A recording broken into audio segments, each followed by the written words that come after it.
LME certified বিশ্বসেরা কপারে তৈরি Walton cables, যা আপনার স্থাপনাকে রাখবে সব সময় নিরাপদ।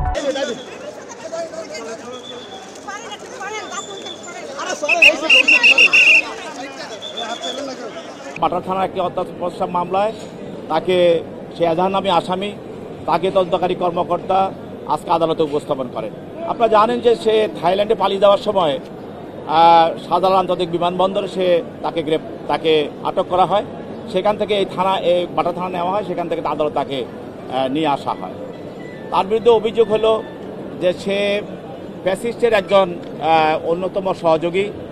গত 15 বছর যারা এই ফ্যাসিস্ট হাসিনাকে সহযোগিতা করেছে, তাদের অভিনয়ের মাধ্যমে, নায়ক গানের মাধ্যমে এবং বিভিন্নভাবে ফ্যাসিজম চালিয়ে যাওয়ার জন্য তারা সহযোগিতা করেছে, তার মধ্যে সে একজন অন্যতম। এবং এও জানেন যে বৈষম্যবিরোধী ছাত্র আন্দোলনের সময় যেসব নায়ক নায়িকা এবং নর্তকী এবং যারা বিভিন্ন ধরনের পেশার সঙ্গে জড়িত, যারা এটার সঙ্গে যারা ছিল, তারা যারা হাসিনার পক্ষে কাজ করেছে, তাদের মধ্যেও ছিল, তাদের সঙ্গেও তার সম্পর্ক, এবং সেই ছিল ফারিয়া। তা আজকে আমরা বলেছি যে এই ফ্যাসিস্ট হাসিনাকে বিভিন্নভাবে সহযোগিতা করেছে মানুষ।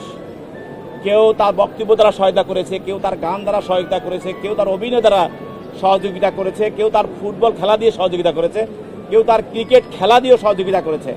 এবং বিভিন্ন পেশায় যারা আছে তারা অনেকে বিভিন্নভাবে এই ফ্যাসিজম রক্ষা করার জন্য কাজ করেছে, যার ফলে বাংলাদেশের গুম, হত্যা এবং মানুষকে পুড়িয়ে মারা এবং মানুষকে তাদেরকে ক্রস ফায়ার করা, এই ধরনের আয়নাঘর সৃষ্টি করার জন্য হাসিনাকে তারা বিভিন্নভাবে সহায়তা করেছে।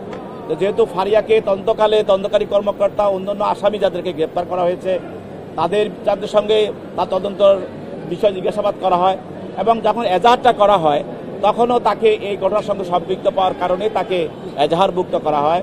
এবং পরবর্তীতে আমরা জানেন যে এজাহার করার পরেও আমাদের তদন্তকারী কর্মকর্তা তদন্ত করাকালীন সময় তাদের এই ঘটনার সঙ্গে তাদের বিভিন্ন ধরনের মোবাইল ডিভাইস এবং তাদের কথোপকথন এবং তাদের বিভিন্ন ফটো এবং তাদের স্ক্রিনশট বা ফেসবুক বিভিন্ন ধরনের কনভারসেশন তাদেরকে আমরা পাই এই ফ্যাসিস্ট হাসিনার সঙ্গে যারা জড়িত ছিল এবং বৈষম্যবিরোধী ছাত্র আন্দোলনে হত্যার বিরুদ্ধে এবং হত্যার সঙ্গে যারা কাজ করেছে এবং হাসিনাকে যারা সহযোগিতা করেছে, বৈষম্যবিরোধী আন্দোলনের বিরুদ্ধে যারা কাজ করেছে, তাদের মধ্যে তাকে সম্পৃক্ত পাওয়া যায়, যার কারণে তাকে আমরা গ্রেপ্তার করি।